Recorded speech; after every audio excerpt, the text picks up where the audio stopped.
How every morning starts. Cup of coffee.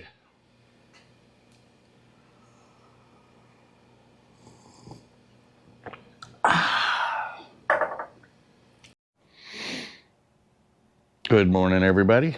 Well, in the interest of full transparency, unlike most of our government, I'm going to show you what I've got to do. So this is not going to be a fun video because once again, mistakes were made. So that being said, my beautiful front perches, the way the axle looks is all wrong. What I did was, when I was setting it up to set the caster, both of these flipped backwards. Instead of staying on the same side and just rotating it back up and turning it back out, I went to the other side, continued around, and turned it 180 degrees upside down. So this fine bracket right here is the new replacement. I have to cut all of that off, flip it over, and weld these on. What a fun day this will be.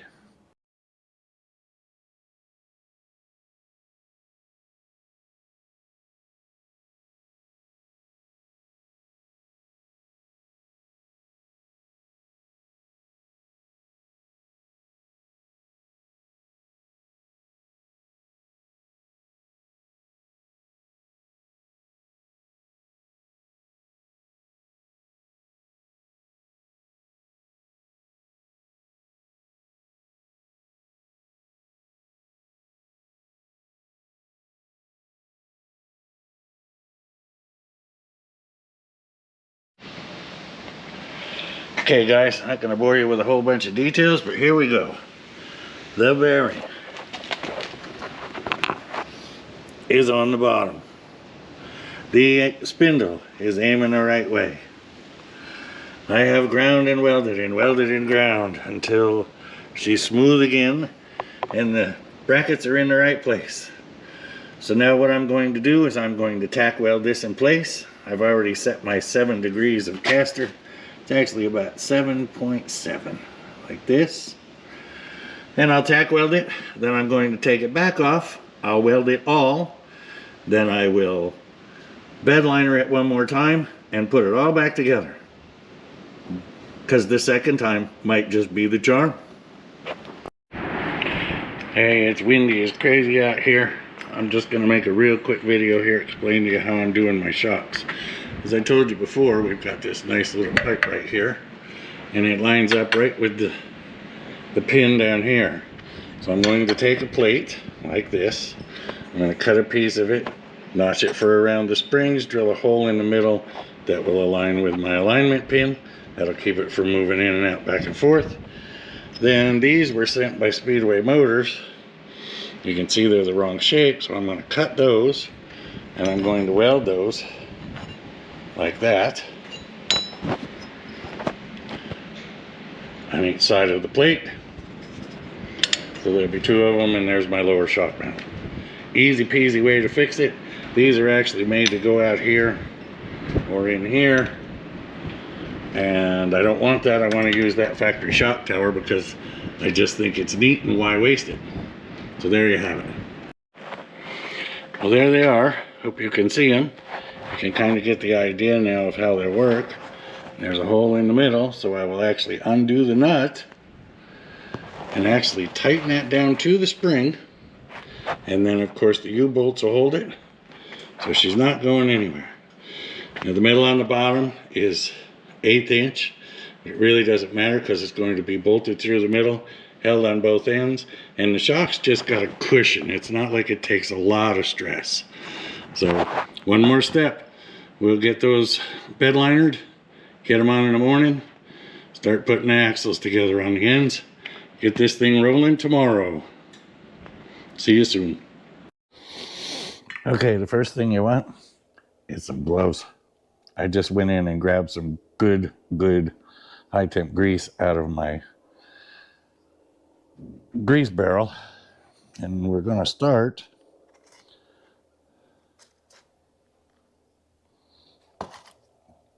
we'll start with a big one. Bearing.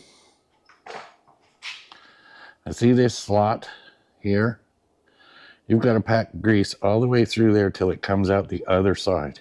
If you do not, there's no grease inside. You can cover the outside like this, think you're doing a really good job. But if there's not grease in between there, that inner bearing race is going to heat up and they're going to fail on you. So get a glob of grease and you're just going to start pushing grease through.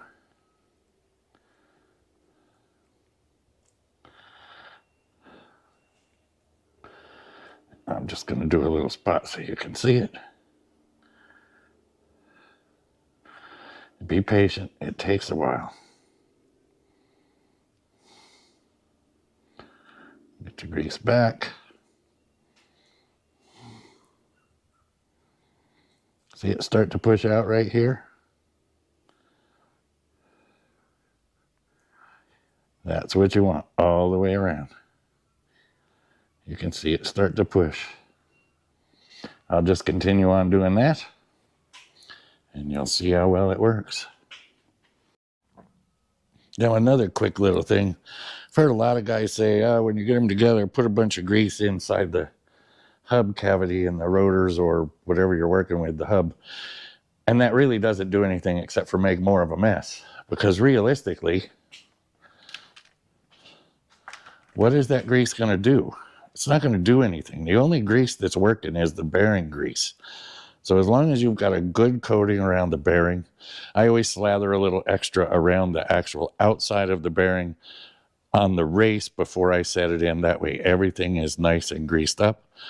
But putting a bunch in the hole doesn't do anything. Doesn't dissipate heat better, doesn't do anything different except for make it more of a mess when you go to pull it off. It's kind of like packing wheel bearings on a boat trailer. You use your bearing buddy, you grease it with that grease fitting until it's full of grease. You go to take it apart and it's a mess. So don't waste your time. Okay, just a real quick. I hope you guys don't think I'm trying to teach children here, because I understand you're all obviously pretty much mechanical or inclined or mechanics. But a lot of you guys never had to do this. So look, this is a rubber seal. Just like any other rubber seal, you need to put a little lubrication on it. Otherwise, this is running dry against the hub all the time because lubricant doesn't move, so it's not getting any grease. So that's one. Another thing to do is when you go to do your hubs, have a thing of grease. I know I don't have my gloves on, but we'll go right over here. Now these are a tight machine fit, obviously, but there is a little clearance. So I like to put a little where the seal's gonna ride. Doesn't take a lot, just a little bit. I'll clean that off. Put a little on here. Main reason for that is although it's sealed up, you don't want it to cause problems later. If everything is good and the seal stays waterproof, the hub is waterproof on a wheelward brake, but on a regular cap, you put it on, they call it a dust cap. It doesn't keep moisture out of there 100%. This will keep this from rusting a little bit. It'll also keep that bearing from rusting to the shaft. So if you have to service later, you can actually still get it apart. Just a quickie, my opinion. You might not like it. Okay. Here we go. Final time, we hope. See if she'll just slide right on.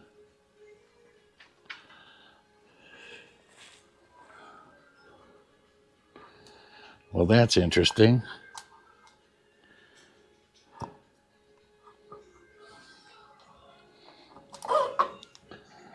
All right, Houston, we have some issues.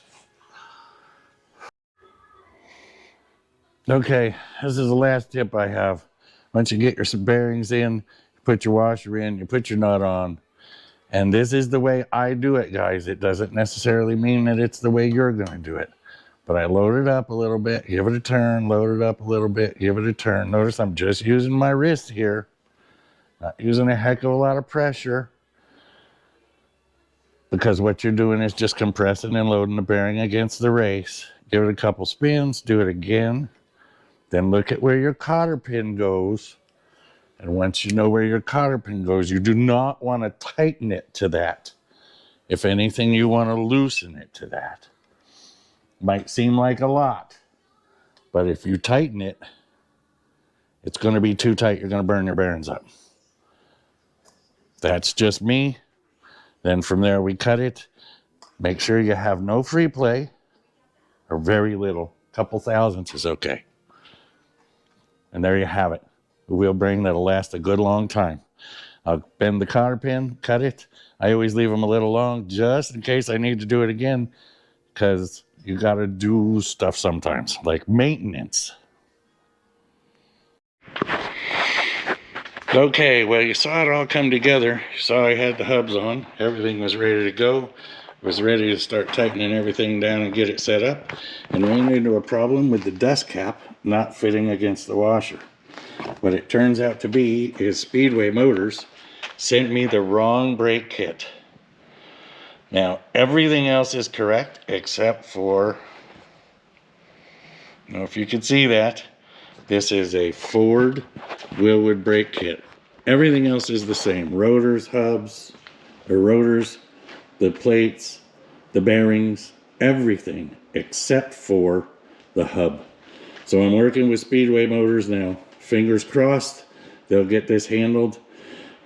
I'm trying to get them to ship them to me, and I'll ship these back. But if they don't play the game, then we're going to have some problems, because I can't roll this car when it's like this. And those hubs at least will fit on it and snug down so I can roll it. That's all for now. Just a shot of what was underneath the passenger seat. It's a rat haven. Big shout out to my cousin Brian, who's in the car taking all the garbage out that's going to be replaced. I love dirty work. This is what we call getting into your work.